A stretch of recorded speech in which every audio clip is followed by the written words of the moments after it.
ये जो LIC है ना, ये हमारे संगठन की औलाद है। औलाद को बचाना है। औलाद को बचाना है। और 4 तारीख को हम all India insurance employees association के लोग 2 घंटे के वॉकआउट स्ट्राइक पर 11:30 से 1:30 बजे तक जाएंगे। नमस्कार, मैं हूं आशीष आनंद। आप सभी का स्वागत है हमारे लाइव में और वर्कर्स यूनिटी के। हमारे साथ इस वक्त मौजूद हैं ट्रेड यूनियन लीडर गीता शांत जी, जो LIC कर्मचारियों की यूनियन है उसका नेतृत्व देती हैं बरेली मंडल में। आपका बहुत बहुत स्वागत है। और ED सेवक साहब हैं, आप लोगों का स्वागत है। आप लोगों से एक बात हम ये जानना चाहेंगे कि इस वक्त अभी जैसे काफ़ी समय से IPO लाने की बात हो रही है LIC में, जिसका विरोध भी हुआ है। और LIC आपकी यूनियन ने जंतर मंतर दिल्ली में भी विरोध प्रदर्शन किया, धरना दिया। अब 4 मई को ये IPO लॉन्च हो रहा है। तो इस जो हठधर्मिता कहें या कहें कि किसी बात को ना सुनना या बहस से दूर भागना, इस सारी चीज़ को लेकर अब आप लोग क्या करने जा रहे हैं और कैसे करेंगे इसको? धन्यवाद आशीष जी।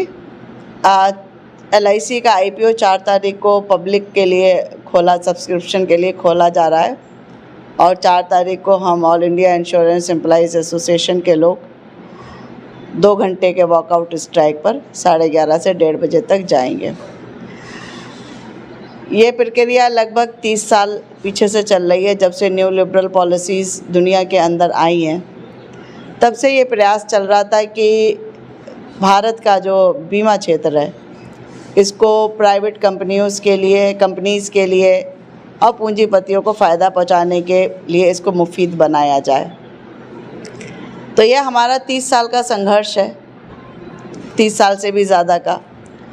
और उस संघर्ष में एक महत्वपूर्ण पड़ाव तब आया था जब IRDA पास हुआ और देश के अंदर प्राइवेट बीमा कंपनियों को अनुमति दी गई। इस बात को भी 22 साल हो गए। और जिस समय पे प्राइवेट बीमा कंपनियों को अनुमति दी गई थी, उस समय ऐसा समझा गया था कि LIC केवल इसलिए है क्योंकि ये गवर्नमेंट की कंपनी है, और जिस दिन दूसरी प्राइवेट कंपनियां यहाँ पर आएंगी तो ये ढह जाएगा। लेकिन 22 साल ने ये साबित कर दिया कि हम इसलिए नहीं थे या इसलिए नहीं हैं क्योंकि हम सरकारी कंपनी हैं, बल्कि हम इसलिए हैं और इसलिए थे और हम इसीलिए रहेंगे क्योंकि हम भारत की जनता की आवाज़ हैं, उसका सहारा हैं। और 22 साल में जितनी प्राइवेट कंपनियां रहीं, अभी भी 23 कंपनियां लाइफ इंश्योरेंस में काम कर रही हैं, मगर वो 23 कंपनियां मिलकर लगभग 25% का मार्केट शेयर ले पाती हैं।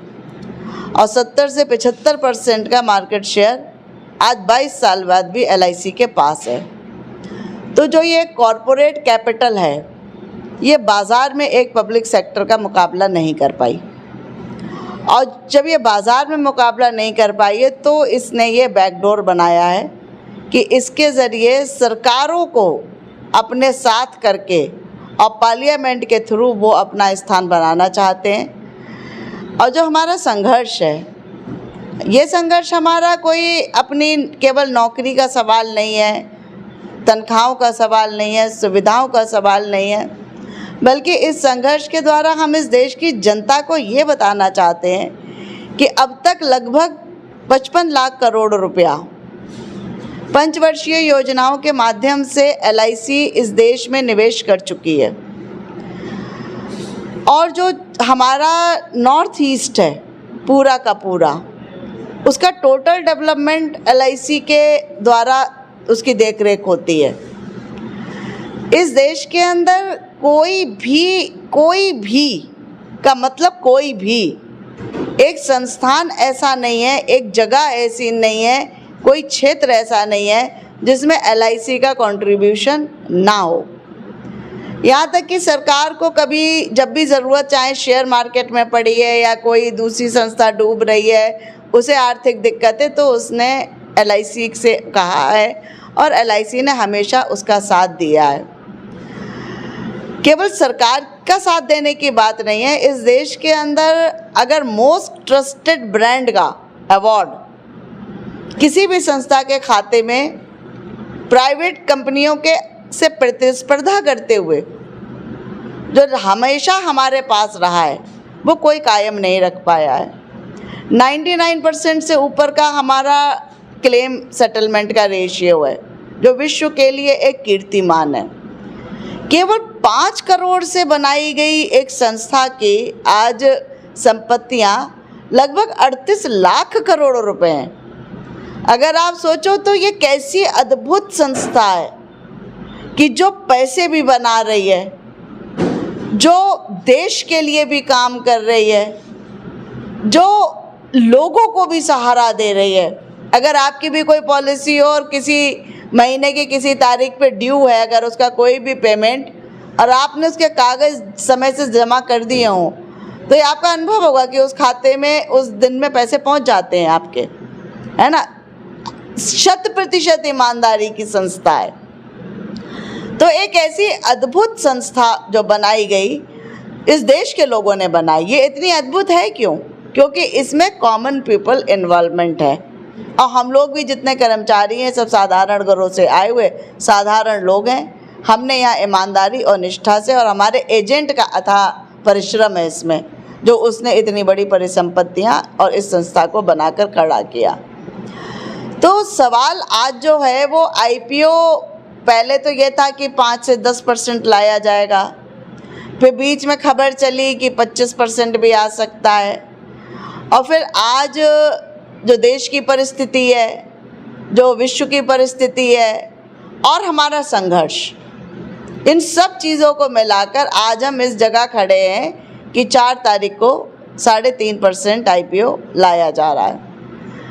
आप सोचिए कि जो संस्था 4 से 5 लाख करोड़ रुपए हर साल सरकार को निवेश के लिए देती है, महज 21,000 करोड़ रुपए इकट्ठे करने के लिए ये IPO लाया जा रहा है।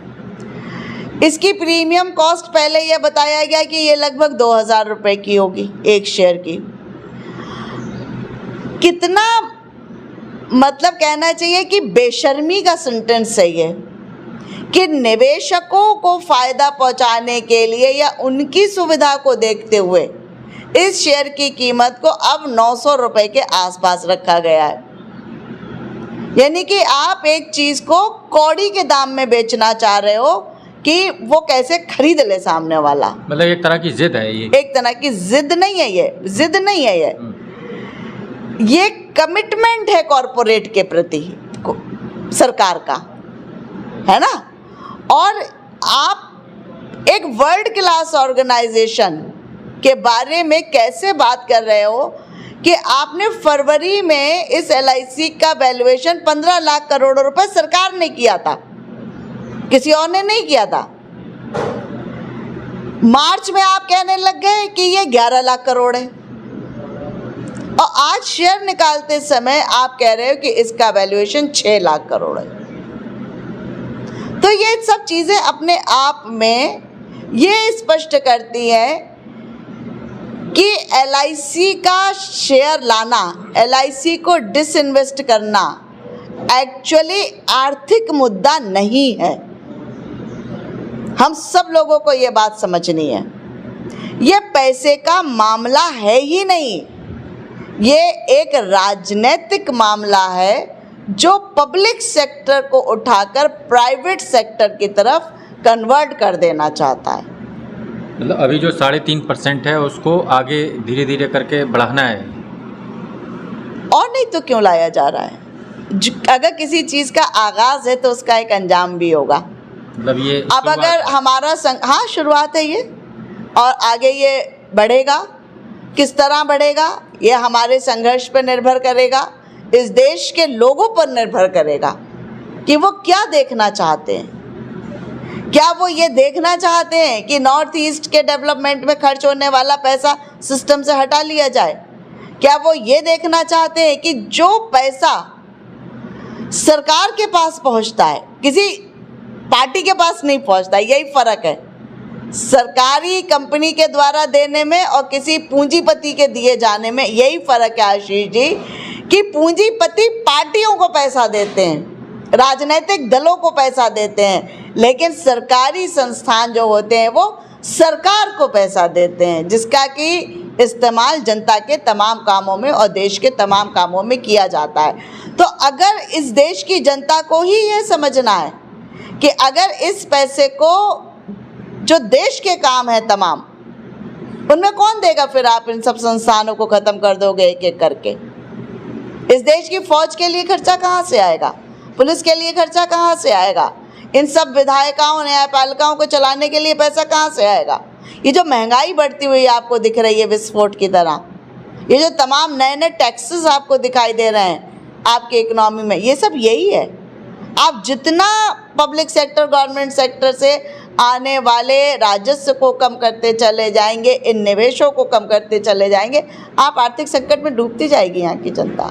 तो ये इस देश की जनता को समझना है, हमारा संघर्ष है कि इस आगाज़ का अंजाम क्या होगा। अगर हम ठीक दिशा में आगे बढ़ेंगे तो हम इसे रोक भी सकते हैं, हम इसे पीछे भी धकेल सकते हैं, और अगर सरकार हमसे ज़्यादा आक्रामक होगी तो ये आगे भी बढ़ सकता है। जैसे LIC आपकी जो यूनियन है वो इस चीज़ की कोशिशें कर रही है कि ये ना हो, तो क्या ये जिससे कि बहुत सारे लोग प्रभावित होंगे जैसा आप बता रही हैं, तो जो दूसरे सेक्टर हैं वो इसको बचाने के लिए, या दूसरे जो यूनियंस हैं, ट्रेड यूनियंस हैं, वो इसको बचाने के लिए क्या करने जा रहे हैं या कर सकते हैं या किया है उन्होंने, इसके बारे में थोड़ा जानते हैं। देखिए, जो अभी 28-29 मार्च को स्ट्राइक थी जिसमें करोड़ों लोग इस देश के गए थे, उसमें भी एक बहुत बड़ा मुद्दा था LIC IPO के ख़िलाफ़, और देश के बहुत सारे लोगों ने, LIC को बहुत प्यार करता है इस देश, है ना, और 42 करोड़ पॉलिसी होल्डर है हमारा। तो जो वो स्ट्राइक थी उसमें एक बहुत बड़ा मुद्दा था कि LIC का डिसइन्वेस्टमेंट ना किया जाए। तो इस तरह से देश के लगभग सभी ट्रेड यूनियन, सभी सेक्टर्स के संगठनों का आंदोलन के जरिए हमें इसका समर्थन प्राप्त है, और इसी से हमारा कॉन्फिडेंस भी है कि हम अपने संघर्ष को आगे ले जाने में कामयाब होंगे, और हम अभी भी इसे परास्त करने में कामयाब होंगे। तो मतलब जो 2 घंटे का आप लोगों का स्ट्राइक है, इस स्ट्राइक को क्या आगे लंबी भी जा सकती है? देखिए, आगे क्या ज़रूरत पड़ती है, किस तरीके की चीज़ें सामने आती हैं और क्या दृश्य बनते हैं, तो संगठन में कोई ऐसी फिक्स चीज़ें नहीं होती हैं, सिचुएशनल होता है। जो सिचुएशन सामने आएगी उसके लिए फ़ैसला लिया जाएगा। और हमारा संगठन ऐसा संगठन है, ये विश्व की अनोखी मिसाल है कि जिसमें ये यूनियन पहले बनी है।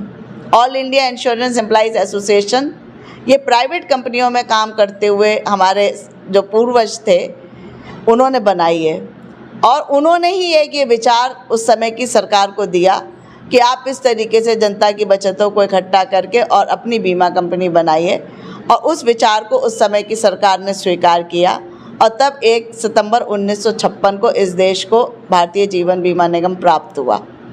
तो ये जो LIC है ना, ये हमारे संगठन की औलाद है, औलाद को बचाना है, औलाद को बचाना है जी। तो आप समझ सकते हैं कि इस संघर्ष का क्या ताप है ना, इसमें हमारा कमिटमेंट किस लेवल का है, किस डिग्री का है, और हम इसके लिए कहाँ तक जाएंगे। जी, बहुत बहुत शुक्रिया आपका। तो आपने सुना जैसे कि LIC के IPO को लेकर जिस तरह की एक मतलब बेचैनी है, उसको लेकर बचाने के लिए जो LIC को बचाने के जो प्रयास किए जा रहे हैं, इस सिलसिले में बहुत तैयारियां भी चल रही हैं, बहुत सारी कोशिशें चल रही हैं कि कैसे इसको बचाया जाना है। खैर, ये टक्कर एक ऐसी है जिसमें अभी बहुत कुछ फैसला होना बाकी है कि ये आगे किस ओर बढ़ेगा, लेकिन संघर्षों के लिए जो तैयार जो LIC की यूनियन है वो अपनी कोशिश कर रही है। हमारे साथ जुड़े रहिए। बहुत बहुत शुक्रिया सभी।